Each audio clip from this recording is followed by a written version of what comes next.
ప్రతి మీకు డ్యూటీ ఉంటుంది. ఎక్కడ ఉంటుంది అంటే దొంగలను, దంగలను, టెర్రరిస్టులను వాళ్ళని పట్టుకోవాలి. నేనేమున్నది చెప్పు, నా దగ్గర ఏమున్నది చెప్పు. మరి ప్రొటెక్ట్ చేసే అవకాశం ఇవ్వద్దు. డిపార్ట్మెంట్ ఏం చెప్పాలి సార్, గవర్నమెంట్ సార్ ప్రొటెక్ట్ చేసే అవకాశం ఇవ్వద్దు సార్ అని చెప్పాలి. ప్రొటెక్ట్ చేసే అవకాశాలు ఇవ్వద్దు అని చెప్పాలి. నేను ఎందుకు చెప్తాను, నేను చెప్తాను. ఇప్పుడు మన ఢిల్లీలో కలెక్టర్ వచ్చిన వాళ్ళతో డేంజర్ అయింది, యూనిఫామ్లతో ఏం డేంజర్ కాలే. కలెక్టర్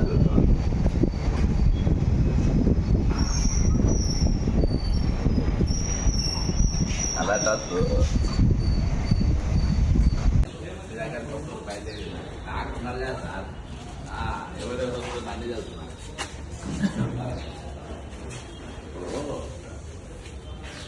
ప్రతి మీకు డ్యూటీ ఉంటుంది. ఎక్కడ ఉంటుందంటే దొంగలను, దంగలను, టెర్రరిస్టులను వాళ్ళని పట్టుకోవాలి. నేనేమున్నది చెప్పు, నా దగ్గర ఏమున్నది చెప్పు. మరి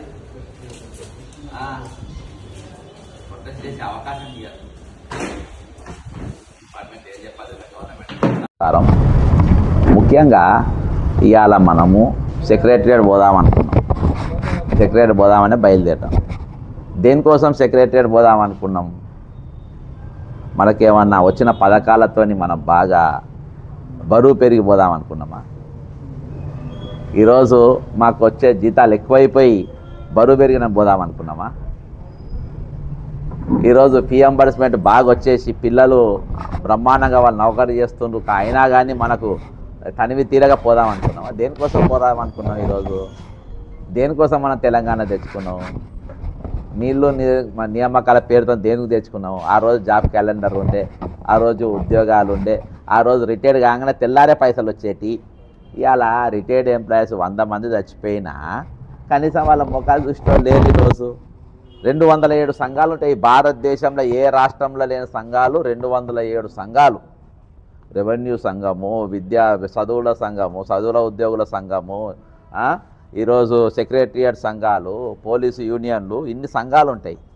ఇన్ని సంఘాలు ఉన్నామని బక్క జడిసిన ఎందుకు మాట్లాడొస్తుంది? గొడ్డుపోయింది. 200 సంఘాలు ఉన్నామని నేను ఎందుకు మాట్లాడుతున్నా అనేది ఈరోజు తెలంగాణ సమాజం ఆలోచించాల పరిస్థితి ఉన్నది. ఈరోజు ఈ రాష్ట్రంలో కేవలం 17,000కు పనిచేసే 5 లక్షల మంది అవుట్సోర్సింగ్ ఎంప్లాయీస్ ఉన్నారు. ఈ 5 లక్షల అవుట్సోర్సింగ్ ఎంప్లాయీస్కు ఈరోజు అడ్డం మీద నిలబడే కూలి జీతం గుర్రాదు. అడ్డం మీద నిలబడే కూలికి రోజు 1000 రూపాయలు వస్తాయి. ఈరోజు వాళ్ళకి సగటున వచ్చేది 550కి వెళ్ళి 600 రూపాయల కూలి వస్తుంది.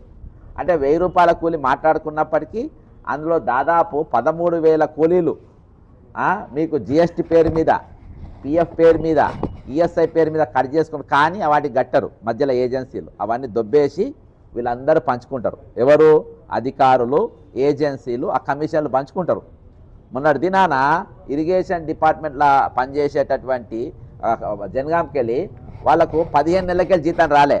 మేము పోరాటం చేస్తే కొట్టాడితే మొన్న ఏకకాలంలో 15 నెలల జీతం వస్తే వాళ్ళున్న ఏజెన్సీ నాకు ఒక్కొక్కటి 50,000 రూపాయలు కమిషన్ ఇమ్మన్నాడంట. అంటే ఈరోజు 15 నెలల జీతం ఒకటేసారి వస్తే ఎంత వచ్చింది? 2.5 లక్షలు వచ్చే వరకు నాకు ఒక్కొక్కటి 50,000 కమిషన్ ఇవ్వాలన్నాడంట. అంటే పనిచేసింది 5,000కు, మన ఏది 17,000కు, ఈరోజు నువ్వే అంత కట్ చేసుకుంటే ఎట్లా? అంటే ఈరోజు అద్దం మీద సగటున ఈ రాష్ట్రంలో మామూలుగా బతకాలనుకున్న రోజుకు 1000 రూపాయలు కావాలంటే ఒక కుటుంబానికి అంటున్నా, ఒక వ్యక్తి కాదు, ఒక కుటుంబానికి మినిమం 1000 రూపాయలు రోజు 1000 రూపాయల వారి కూలి వస్తేనే ఈరోజు బతుకుతారు. అంటే ఈరోజు అవుట్సోర్సింగ్ ఎంప్లాయీస్కు సుప్రీంకోర్టు చెప్పిన సమాన పని సమాన వేతనం ప్రకారం కూలి ఇవ్వాలనే ఇస్తలేరు. ఇంతకుముందు కూలీల గురించి ఎవరు మాట్లాడేది? కమ్యూనిస్టులు మాట్లాడేది. మరి కమ్యూనిస్టులు ఏమైనరు? ఎక్కడ పోయిన కమ్యూనిస్టులు లేరు. కాబట్టి మేము ఈరోజు బయటికి రావాల్సి వచ్చింది. అందులో ఈరోజు రెవెన్యూలో దాదాపు 6,032 మందిని తీసేసారు. ఎందుకు తీసేసారు 632 మందిని అంటే పొంగిలేటి శ్రీనివాసరెడ్డి గారికి ఆకలి ఎక్కువ. ఎంత ఆకలి అంటే భూములు తిన్నా పైసలు తీరాయి, ప్రాజెక్టులు మింగినా పైసలు నిండాయి, అడ్వర్టైజ్మెంట్ పైసలు తిన్నా కడుపు నిండది, ఎంత తిన్నా లాస్ట్లో మల్కం చెరువు మింగిండి. అక్కడ మింగి పెద్ద పెద్ద అపార్ట్మెంట్స్ హైడ్రా కనబడతలేవు, అది మొక్కలు పోతలేరంట. మల్కం చెరువులో మల్టీ స్టోర్ దాదాపు 50-60 ఫ్లోర్ల అపార్ట్మెంట్స్ కట్టిండ్రు. అయినా కానీ కడుపు నిండక ఈ 632 మంది తీసేసి రెవెన్యూ శాఖలో ఉద్యోగులు అని చెప్పి ఒక్కొక్క దగ్గర 5-5 లక్షలకు అమ్ముకోవచ్చు అని వాడు ఐడియా ఇచ్చిండట. ఇస్తే 632 మందిని తీసుకున్నారు. ఈ మధ్యలో ఈ చదువురాని మంత్రులకు నాలెడ్జ్ లేని మంత్రులు ఒక మాట్లాడతారు, సార్ ఎందుకు సార్ 632 మంది? Policy matter. ఏ పాలసీ తెలియదు. పాలసీ అంటే దేనికోసం చేస్తారు? పాలసీ దేనికోసం ఉంది? పాలసీ అంటే బతికేనికి ఉంటుంది పాలసీ. పాలసీస్ దేనికోసం చేస్తారంటే అన్నం పెట్టడానికి పాలసీ ఉంటుంది, విద్య చెప్పడానికి పాలసీ ఉంటుంది, అదంటే ఎడ్యుకేషన్ పాలసీ అంటారు, అగ్రికల్చర్ పాలసీ అంటారు. అట్లా మీకు పంచవర్ష ప్రణాళికలు ఆ రోజు నెహ్రూ గారు తీసుకొచ్చి పెట్టారు. వీళ్ళందరూ ఇదివరకు మంత్రుల దగ్గర అటెండర్లుగా లేకుంటే ఏది వాళ్ళకు తాబేదారుగా పనిచేసిన వాళ్ళు ఇలా మంత్రులైన కాబట్టి పాలసీ అనేది వాళ్ళు చెప్పంగిన్నారు. పాలసీ మ్యాటర్ అంట. పాలసీ దేనికోసము? 632 మంది తీసేయమని ఏ పాలసీ చెప్పింది? ఒక ఆయన నవీన్ అని ఐటీ ఎంప్లాయ్, ఐటీలో డ్రైవర్గా పనిచేస్తాడు, ఏది మన సెక్రటరియట్లో ఐటీ డిపార్ట్మెంట్లో. ఆయన అక్కడ కళ్ళు తిరిగి కింద పడిపోయాడు. ఉస్మానియా దవాఖానకు తీసుకుపోయాడు. 100కు ఫోన్ చేస్తే 100కు ఫోన్ చేసి ఉస్మానియా దవాఖానకు తీసుకుపోయారు. ఆ ఉస్మానియా దవాఖాన తీసుకుపోయి కింద పడ్డ తర్వాత 3 రోజులు మంచిగా అయినాక రిచార్జ్ మళ్ళీ నౌకరికి వస్తే నౌకరు అమ్మేసిండ్రు. నవీన్ అనేట అయింది. నేను ఫోన్ చేసిన, ఎందుకు అమ్మేసి ఎందుకు తీసేసిండ్రు అంటే లేదు తీసుకుంటామన్నారు. ఎందుకంటే 5 లక్షలు 6 లక్షలు వస్తాయి సెక్రటరియట్ కానీ. ఈ విధంగా మీకు మళ్ళా ఈ 20 ఏళ్ళు సర్వీస్ చేసిన వాళ్ళని తీసేస్తే అంటే ఈరోజు అవి సగం వయసుకు వచ్చిన ఎట్లు సగం వయసుకు వచ్చిన కుక్కలు లెక్క అన్నట్టు అర్థమైందా? దాని రోడ్డు మీద వదిలే సెట్ అవుతారు. వీళ్ళు కూడా అట్నే నా అటు బతకలేరు, నా ఇటు బతకలేరు. ఈరోజు వాళ్ళందరూ కూడా ఈరోజు ఆగమైపోయిన పరిస్థితి. వాళ్ళందరూ కూడా ఆగమైన పరిస్థితి. వాళ్ళకి ఈరోజు నౌకర్లు లేవు, వాళ్ళు రోడ్ల పైన ఉన్నారు. ఏం చేయాలని అర్థం కాని పరిస్థితి, దిక్కుతోచని పరిస్థితుల్లో ఉన్నారు. ఈ రాష్ట్రంలో మానవ హక్కులు అనేది లేవు. ఈరోజు మన ఢిల్లీలో చూసినాం. మనం ఢిల్లీలో దేనికోసము? అక్కడ కేంద్ర మంత్రి అంట పేపర్ అమ్మిండంట. ఓకేనా? అక్కడ కేంద్ర మంత్రి పేపర్ అమ్మిండు అని చెప్పారు. కేంద్ర మంత్రి ఏం అమ్మలే, మధ్యలో ఎవడో అమ్మిండు. కానీ నువ్వు నైతిక బాధ్యత వహించి నువ్వు రాజీనామా చేయాలని చెప్పేసి దీక్షలు చేశారు. మరి ఇక్కడ నైతిక బాధ్యత ఎవరు వహిస్తారు? ఇంతమంది రోడ్ల పైన పడితే. ఈరోజు మరో అంశం, ఈరోజు నా ఇంకో డిమాండ్ ఏంటంటే ఈ 632 మందిని తీసేయాలి. ఇమీడియట్గా వాళ్ళని తీసేసిన వాళ్ళు ఇమీడియట్గా తీసుకోవాలి, టర్మినేషన్ ఎత్తేయాలి. అక్కడ సెక్రటరీలో తీసేసిన ఐటీ ఎంప్లాయీని కూడా వెంటనే తీసుకోవాలి అనేది మా డిమాండ్. అంతేకాకుండా ఈరోజు సుప్రీంకోర్టు ఇచ్చిన సమాన పని సమాన వేతనం, సమాన పని సమాన వేతనం అనేది ఏదైతే జడ్జిమెంట్ ఉందో ఆ జడ్జిమెంట్ ఇంప్లిమెంట్ చేయాలనేది నా ఇంకో సూచన. ఇక ఇంకోటి మూడో అంశం ఏంటంటే ఈరోజు రిటైర్డ్ అయిన ఉద్యోగుల పెండింగ్ బిల్లులు ఏకకాలంలో చెల్లించాలి. నేను నీతోని దోస్తానా చేస్తాను, నీతో నేను వడ్డీకేమి ఇయ్యలే. ఈరోజు నీ దగ్గర నా దగ్గర ప్రతి నెల జీతంలా కట్ చేసుకోమని చెప్పిన. లీవ్లు కూడా నేను దాచిపెట్టుకొని నేను అమ్ముకున్నా, ప్రతిదీ అమ్ముకున్నా. ఎందుకు? రిటైర్డ్ అయినప్పుడు నాకు ఒకసారి కుప్పు వస్తే ఇల్లు కట్టి చూడు, పెళ్లి చేసి చూడని ఉన్నారు. ఈ రెండింటికి నాకు పనికి వస్తుందని దాచుకుంటే ఈరోజు కమిటెడ్ ఎక్స్పెండిచర్ ఎత్తుకపోయి వాడుకున్నారు. దేనికోసం వాడుకున్నారు? సరే ఒక గుడి కోసం వాడుకుంటూ, ఒక కళాశాల కోసం గట్టి వాడినరో, లేకుంటే ఒక ఉస్మానియా యూనివర్సిటీ కోసం వాడితే బాగా బ్యూటీ కాంటెస్ట్లకు వాడినరు. అబ్బా బ్యూటీ కాంటెస్ట్ అంటే తెలుసా? బట్టలు కూడా తీసుకొని తిరగనీకి వాళ్ళ కోసం, ఆ షో కోసం వాడినరు రిటైర్డ్ పైసలు. అక్కడ వాళ్ళకి గాలింది.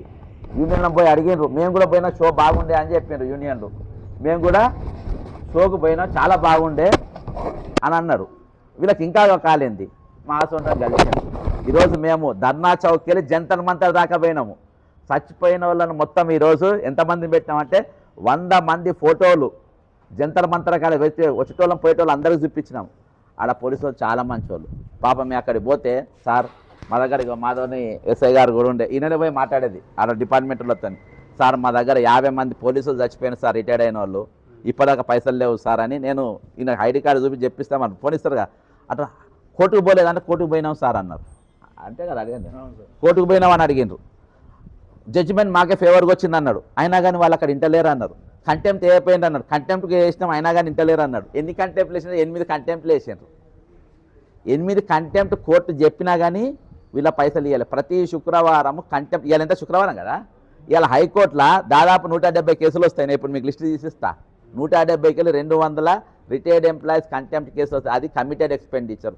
కమిటెడ్ ఎక్స్పెండిచర్ అనేది, కమిటెడ్ ఎక్స్పెండిచర్ అంటే ఒక రిటైర్మెంట్ బెనిఫిట్సే కాదు, ప్రభుత్వ ఉద్యోగి జీతం డైవర్ట్ అయినా, పెన్షన్ డైవర్ట్ అయినా, ఈరోజు వాళ్ళ టీఏ డైవర్ట్ అయినా, ఇవన్నీ కమిటెడ్ ఎక్స్పెండిచర్ వస్తాయి. ఇవి డైవర్ట్ చేస్తే జైలుకు పోవాలి. అంటే జైలుకి ఎవరెవరు పోవాలి? నేను కాదు పోవాల్సింది, రేవంత్ రెడ్డి పోవాలి, ఉప ముఖ్యమంత్రి పోవాలి, ఫైనాన్స్ సెక్రటరీ పోవాలి. ఎవరెవరైతే పైసలు డైవర్ట్ చేసిన వాళ్ళందరూ జైలుకు పోవాలి. కానీ వాళ్ళని పోతలేరు. ఇవి అడిగేటోళ్ళని పట్టుకుంటారంట.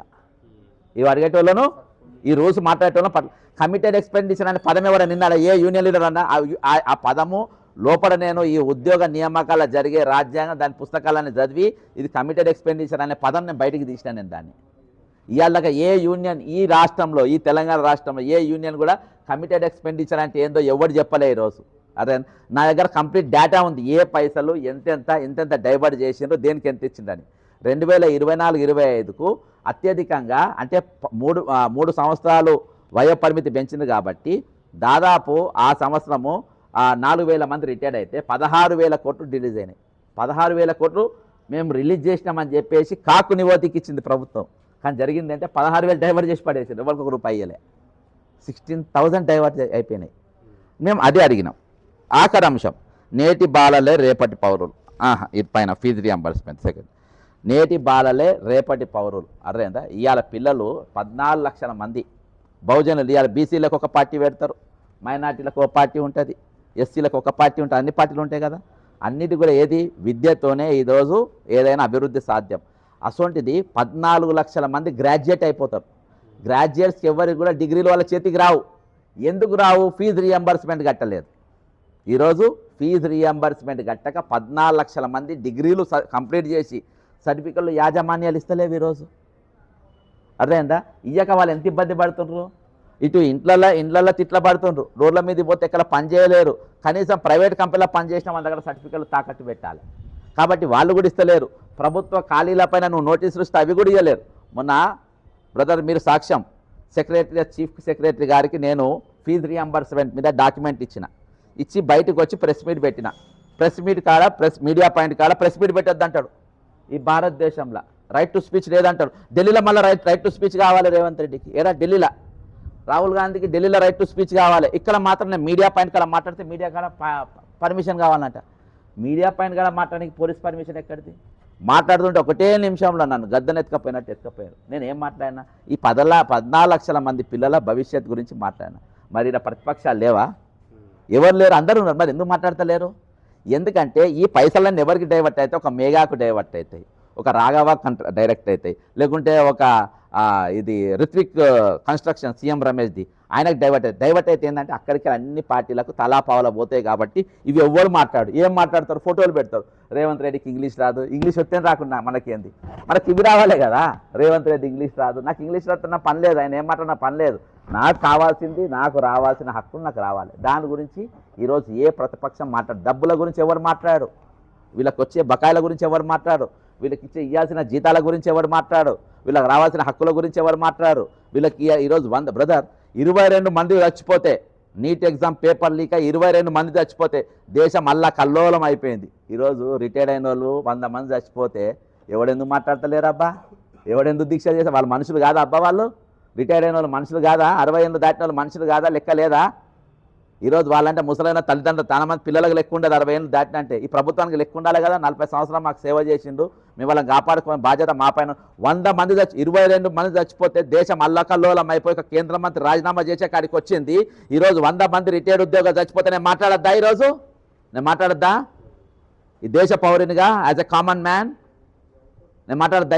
దీని గురించి ఎందుకు ఎవరు మాట్లాడితే కాబట్టి మేము మాట్లాడుతున్నాం. ఈరోజు 100 మంది చచ్చిపోతే రాష్ట్రం గొడ్డిపోయిందబ్బా?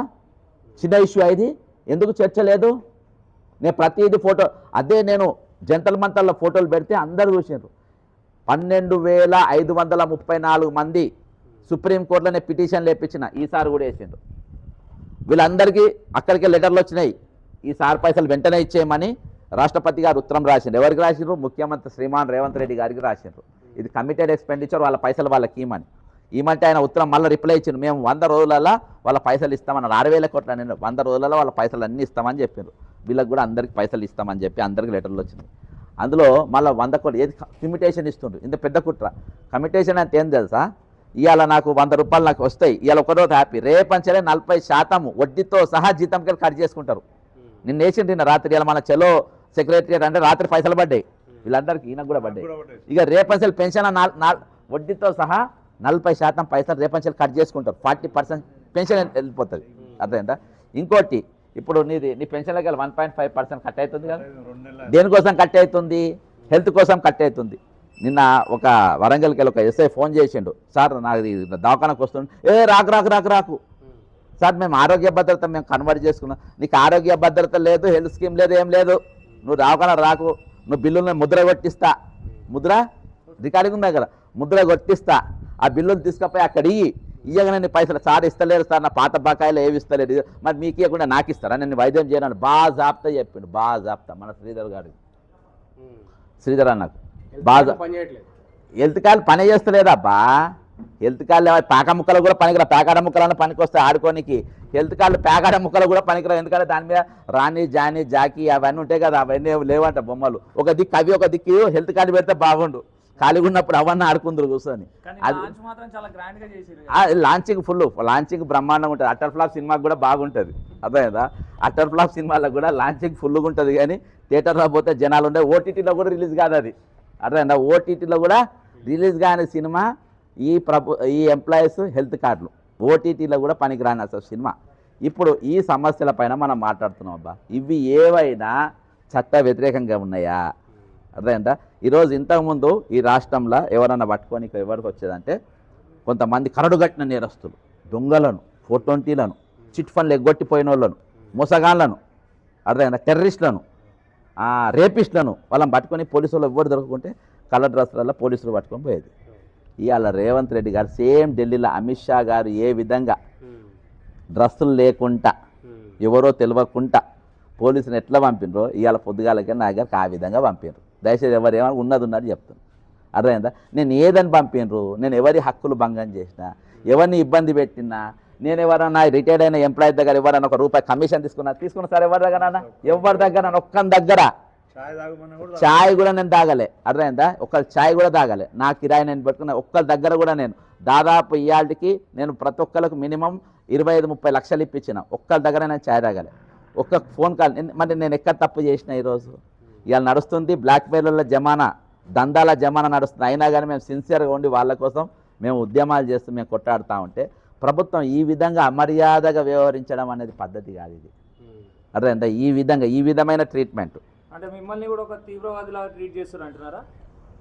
ఢిల్లీ పోలీసులు ఉద్యమకారులతో ఎట్లా చూసిండ్రు, అమిత్ షా ఎట్లా వ్యవహరించిండ్రు, రేవంత్ రెడ్డి కూడా అట్నే వ్యవహరిస్తారు, డౌటే లేదబ్బా. ఈరోజు నేను చెప్తున్నా, బాజాప్తా బ్రదర్, డే టైంలో రండి, యూనిఫామ్లో రండి, నేను ఉద్యమకారు రండి, పొన్ను తీసుకుపోండి.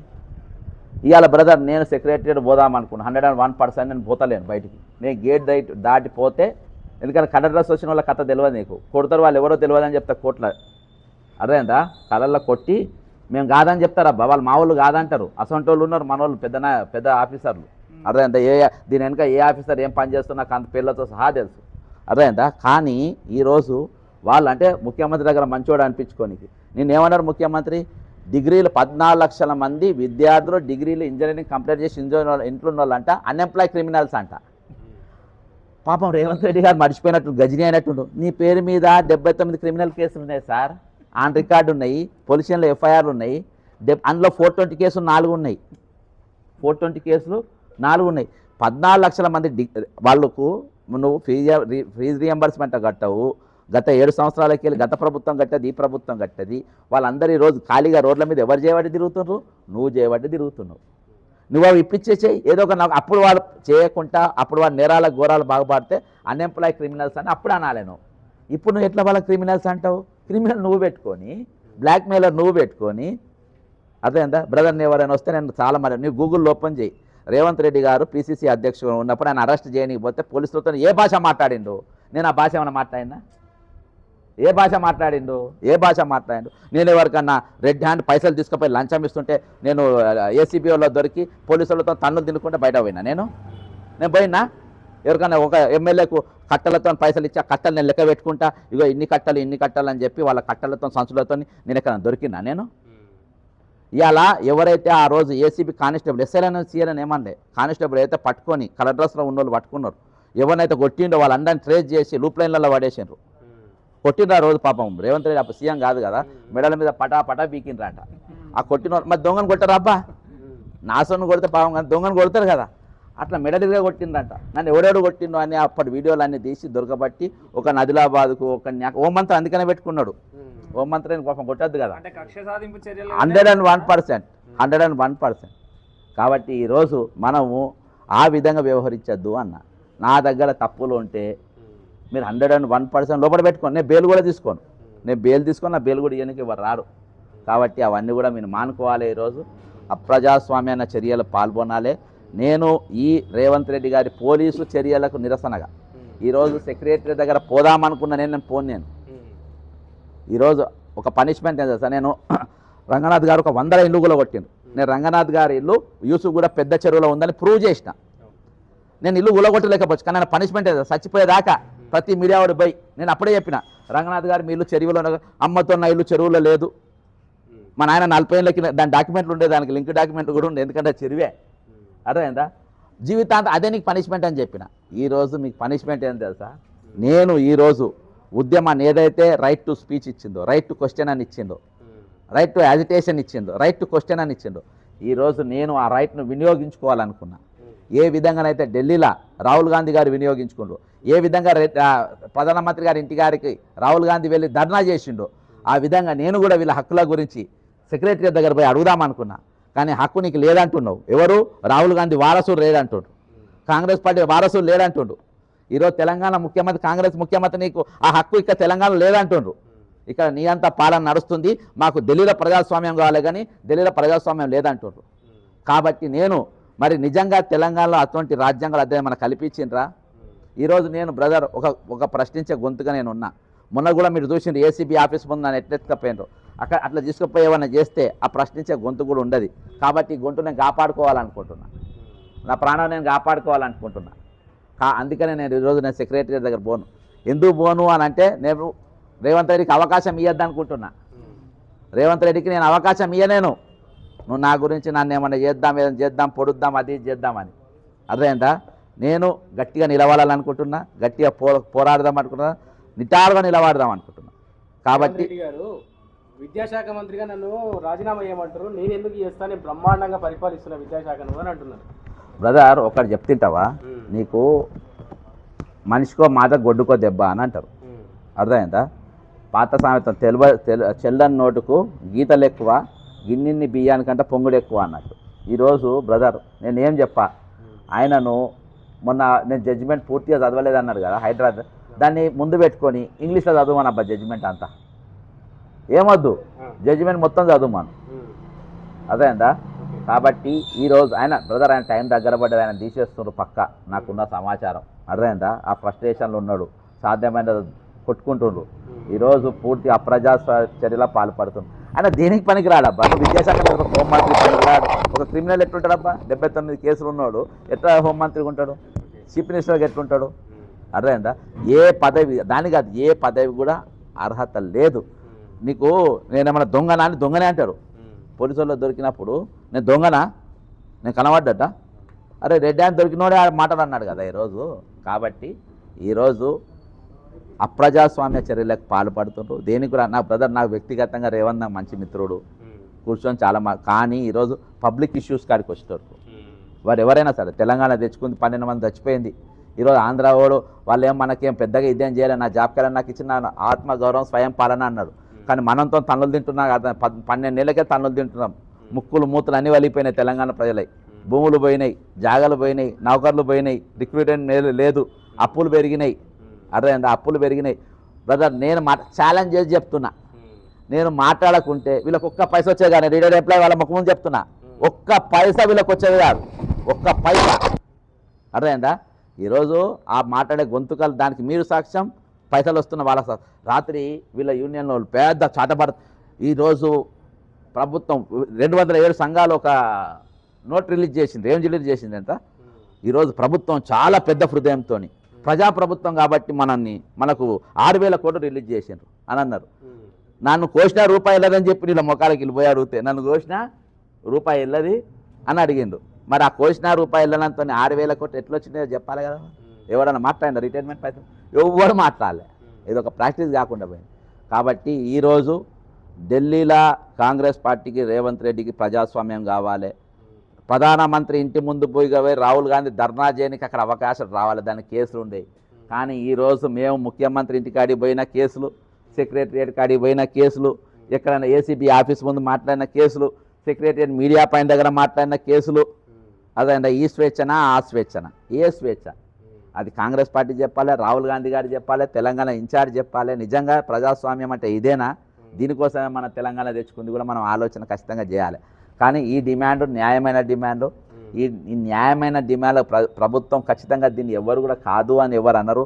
ఈరోజు దురదృష్టం ఏం తెలుసా బ్రదర్, ఒక టీచరు, ఒక రెవెన్యూ డిపార్ట్మెంటు, ఒక వైద్య శాఖ డిపార్ట్మెంటు, ఒక స్కూల్ డిపార్ట్మెంట్, వీళ్ళందరూ కూడా ఏదో ఒక చెలో అసెంబ్లీకో చెలో సెక్రటరీకో వస్తుంది. కానీ ఇక్కడ ఏం తెలుసు, తెలంగాణలో మేము చేసే పోరాటాలకు మా పోరాటం ఆపుతున్న పోలీసులు కూడా లాభాలు అవుతున్నాయి. అర్థమైందా? మా ఆపినా కానీ వాళ్ళకి లాభాలు అవుతున్నాయి, వాళ్ళు కొట్లాడకుంటే లాభాలు అవుతున్నాయి. ఈ కొట్లాడడం ఆపుతున్న వాళ్ళకి లాభం అవుతుంది. అంటే కొంతమందికి మేము చేసే డైరెక్ట్ బెనిఫిట్ అవుతారు, కొంతమంది వారు పోరాటం చేయకుండా వాళ్ళు బెనిఫిట్ అవుతారు. కాబట్టి ఈరోజు ప్రభుత్వానికి నేను నేరుగా ఈరోజు ప్రజాస్వామ్యబద్ధంగా నేను చెలో సెక్రటరీ ఇచ్చిన పిలుపే ఈరోజు ప్రజా పిలుపు. ఇది నేను ఇచ్చిన పిలుపే విజయానికి. ఇది ఇలా గెలుపు ఓటములు అనేది ఉండదు. అర్థమైందా? ప్రతిదీ మేము అనుకున్న వాణి, మేము మాట్లాడుకున్న మాటలు, మా నినాదాలు, మా స్లోగన్లు ఇది నిజంగా న్యాయబద్ధం అయితే అవి గాలిలోనే ఎక్కడి చేరాలనో అక్కడ చేరుతాయి. ఎవరికి చెప్పాలనో వాళ్ళు చెప్పిపోతాం. కానీ ఈరోజు రేవంత్ రెడ్డి గారు నేను నా అసహనాన్ని మరియు నేను అసంతృప్తిని పూర్తిగా వ్యక్తం చేస్తాను నీ పట్ల. ఎందుకంటే నువ్వు ప్రజాస్వామ్యం కాపాడడంలో పూర్తిగా విఫలమైపోయినావు. ఈరోజు ప్రశ్నించే గొంతులకు నువ్వు కంఠాలు బిగిస్తున్నావు. ఈరోజు మాట్లాడకుండా చేస్తున్నావు. ఈరోజు పూర్తిగా నీ పాలన విఫలమైపోయింది, నువ్వు విఫలమైపోయినావు. నీవు ముఖ్యమంత్రిగా అన్ఫిట్ అని ఈరోజు నా గొంతు నొక్కే ప్రయత్నం చేసినావు. కాబట్టి నువ్వు ముఖ్యమంత్రిగా అన్ఫిట్ అని చెప్పడానికి దీనికి మించిన ఉదాహరణ మరొకటి అవసరం లేదు. ఫీజు రియంబర్స్మెంట్కి సంబంధించి తెలంగాణ విషయం వదిలిపెట్టి ఆంధ్రప్రదేశ్ గురించి మాట్లాడుతున్నారు రేవంత్ రెడ్డి గారు. నేను సరే అదే ఆంధ్రప్రదేశ్తోనే పోలుస్తా. ఓకే, రేవంత్ రెడ్డి పాపం ఎటువంటి దొంగ తెలుసా అబ్బా, జూలై సినిమాలో బ్రహ్మానందంలో ఉంటాడు అన్నాడు. ఏ దొంగతనం చేసినా దొక్కుతాడు. ఈరోజు సరే ఏపీతోనే పోలుద్దాం. ఏపీలో నో ఫీజు రియంబర్స్మెంట్, ఇక్కడ నో ఫీజు హ్యాపీ రైటా. ఏపీతో ఇంకోటి పోలుస్తా. ఏపీలో జాబ్ క్యాలెండర్ ఇచ్చిండ్రు, మరి నువ్వెందుకు ఇస్తావు జాబ్ క్యాలెండర్? ఏపీలో 5 లక్షల మంది అవుట్సోర్సింగ్ ఎంప్లాయీస్ కార్పొరేషన్ చేసిండ్రు, మరి నువ్వెందుకు చేస్తలేవు అవుట్సోర్సింగ్ కార్పొరేషను? ఇక్కడికి వెళ్ళి హైదరాబాద్కి వెళ్ళి దాదాపు ఒక 100 కంపెనీలు వైజాగ్కు తీసుకుపోయిండు, మరి నువ్వెందుకు తీసుకువస్తావు వైజాగ్కు?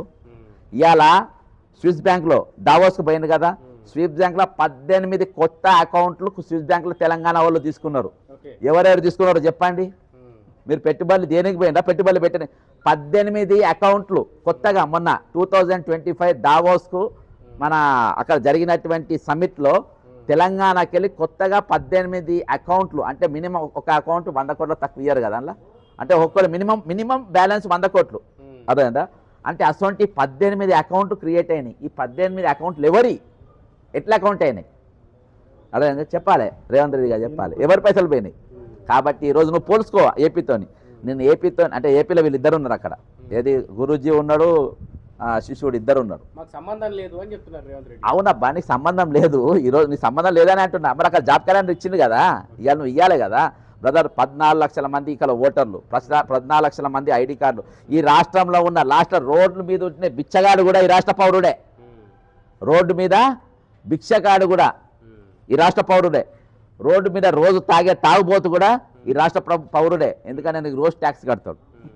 అదే నీకు రోజు ట్యాక్స్ కడతాడు. కాబట్టి ఆధార్ కార్డు ఉన్నోడు, ఓటర్ కార్డు ఉన్నోడితో నా సంబంధం లేదనద్దు, అందరితో సంబంధం. అదే కదా ఈరోజు రంగనాథ్ గారు ఎన్నో తీసిండ్రు. నువ్వు అర్ధరాత్రి పొద్దున్న 4 గంటలకు పోతావు, శనివారం ఆదివారం చూసుకుంటావు. ఇండ్ల పండుగలకు ఊర్లలో పోయినప్పుడు ఇండ్ల దొంగతనంలో పడతావు చూడు, అట్లా పోతావు. ఆ ఇండ్లు మొత్తం కూలగొడతావు. ఈరోజు వాడు ఎవరో తెలియదు అన్నట్టు పోతావు. కోర్టు దాని మీదనే సీరియస్ అయింది. ఈరోజు నీ కూల్చివేతల మీద సీరియస్ కాలే. ఈరోజు వీళ్ళు ఎవరు అని కూడా మీరు అనద్దు. వాళ్ళు మన పౌరులే, వీళ్ళు మన పౌరులే. 14 లక్షల మంది రేపు ఈ తెలంగాణ యువ కిరీటాలు, వాళ్ళు యువ కిషోరాలు. అర్థమైందా? వాళ్ళని మనం తెలంగాణ ఏ విధంగా వాడుకోవాలో ఆలోచించాలి. ప్రతి మనిషిని ఈ రాష్ట్రం వాడుకోవాలి. నిర్మాణాలు అంటే బిల్డింగ్ కూలగొట్టుడు కట్టుడు కాదు బ్రదర్. నిర్మాణాలు అంటే బతుకు నిర్మించాలి, మనుషులను నిర్మించాలి, ఈరోజు విద్యార్థులను నిర్మించాలి. అదే కదా ఈరోజు నిర్మాణం అంటే. తెలంగాణ నిర్మాణం అంటే అదే. ఆ నిర్మాణం జరగాలి. ఈరోజు ఇప్పటి వరకు ఈ 12 నెలల వరకు నిర్మాణాలు జరగలేదు, కంప్లీట్ డెమాలిషన్ జరిగినాయి. కాబట్టి ఇప్పటికైనా నేను ప్రజాప్రభుత్వం అనిపించుకొని ప్రజలను కలవండి, ప్రజలకు సెకండ్లు ఇవ్వండి, ప్రజలకు రావాల్సిన బకాయిలు మీరు వాళ్ళకి రావాల్సిన హక్కులు వెంటనే వాళ్ళకి ఇవ్వాలని చెప్పేసి విజ్ఞప్తి చేస్తున్నాం. కొట్లాడంగా మీలాంటి వాళ్ళు నిరుద్యోగులు కొట్లాడంగా ఒక 7,000 ఉద్యోగాలు వేసినట్టున్నారు. దానిపైన ఏం చెప్తారన్న? ఇప్పటికీ అసంతృప్తిగానే ఉన్నారు నిరుద్యోగులు. బ్రదర్, ఫస్ట్ అయితే నేను 7,000 ఉద్యోగులను మీరు వినియోగించుకోమని చెప్తా. అర్థమైందా? 13,000 కోట్ల మనం కొట్లాడదామని చెప్తా. ఫస్ట్ 7,000 ఉద్యోగాలు పడ్డాయి. ఆ 7,000 ఉద్యోగాలు ఈరోజు బ్రదర్ ఒకటి ఏంటంటే కొంతమంది గుంటనక్కలు ఉన్నాయి వీటిని వాడుకోనికి. అర్థమైందా? గుంటనక్కలు ఉన్నాయి. అవి ఇప్పుడు పడ్డట్టుగా ఎక్కతట్టుగా మీరు చూసుకోండి. కాకపోతే ఇలా 46వ జీవోని ఏ విధంగా చేయాలనేది ఆలోచన చేయాలి. కానీ 13,000 ఖాళీలు కూడా 13 కాదు బ్రదర్, వీళ్ళ స్టాటిస్టిక్స్ తెలియదు. ఇప్పుడు నా దగ్గర రిటైర్డ్ అయిన వాళ్ళు 25,000 మంది కదా, అలా 10,000 మంది పోలీసు రిటైర్డ్ అయినారు అబ్బా. ఆల్రెడీ 19,000 ఖాళీలు ఆల్రెడీ ఉన్నాయి. 19 ఉన్న 20,000 ఎంత? 29,000 పోలీసులు ఖాళీగా ఉన్నాయి. వాళ్ళు తెలుస్తలేదు పాపం. 20,000 అంటున్నారు. 20,000 కాదు, 29. మొత్తం మీ రాష్ట్రంలో ఉన్న ఖాళీలు 33 జిల్లాలు కలిపి 2,67,000 పోస్టులు ఉన్నాయి. ఖాళీలు ఎన్ని ఉన్నాయి? 2,67,000 పోస్టులు ఇయాటికి యాజ్ ఆన్ టుడే ఖాళీలు ఉన్నాయి. ఖాళీలు ఉన్న పోస్టులన్నీ. పోలీస్ డిపార్ట్మెంట్ టీచర్లు 31,000 ఖాళీలు ఉన్నాయి. పోలీసులు 29,000 పోస్టు ఖాళీలు ఉన్నాయి. అదే డైలీ రిటైర్ అయిన వాళ్ళు లెక్క తీసుకుంటే రిటైర్ అయిన వాళ్ళు 10,000 అన్నప్పుడు నీకు 20,000 మంది డబ్బే ఉండే 10,000 30,000 పోస్టులు ఈరోజు. కాబట్టి ఈరోజు నిరుద్యోగులు ఖాళీలు నింపే ప్రయత్నం ఎప్పుడైనా మనం చేయాలి. కానీ ఈరోజు పద్ధతిగా కూడా ఎవరైతే ప్రిపేర్ అవుతుందో వాడిని వినియోగించుకుంటా తక్కిన పోస్టులో కూడా మనం ఉద్యమం చేయాలి. ఓకే, మాట్లాడు.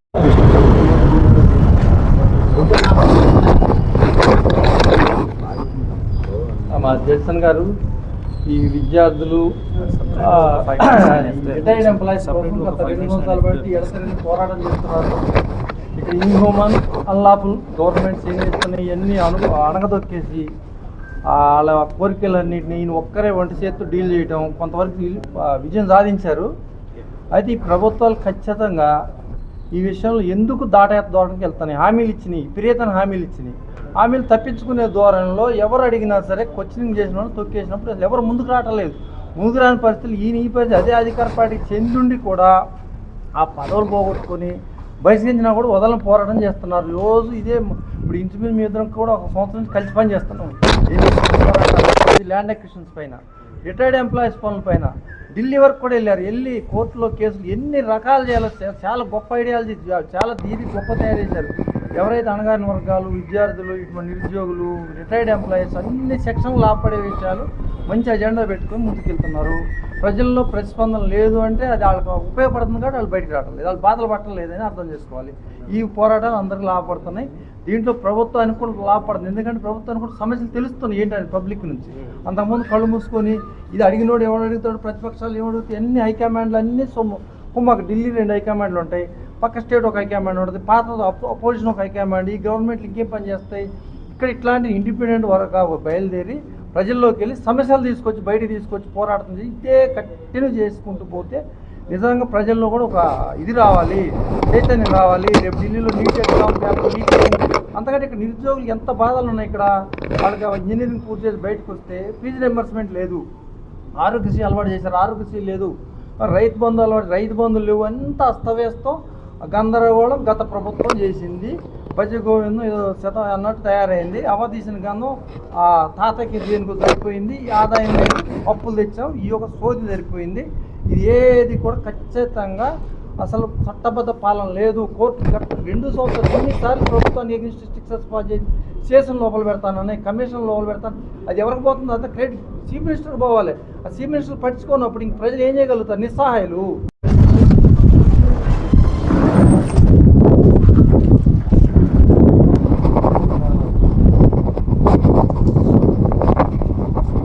ఇలా మనం ఒక్క అవకాశం కూడా డిపార్ట్మెంట్ వాళ్ళకి ఇవ్వదు. అట్లా మాట్లాడాలి. అన్పార్లమెంట్ క్వశ్చన్స్ అన్పార్లమెంట్ ఇవ్వద్దు. ఎందుకంటే సీఎం దృష్టిలో గుడ్ బాయ్స్ అనిపించుకునే ప్రయత్నం నడుస్తుంది. ఆ అవకాశం మనం ఇవ్వద్దు.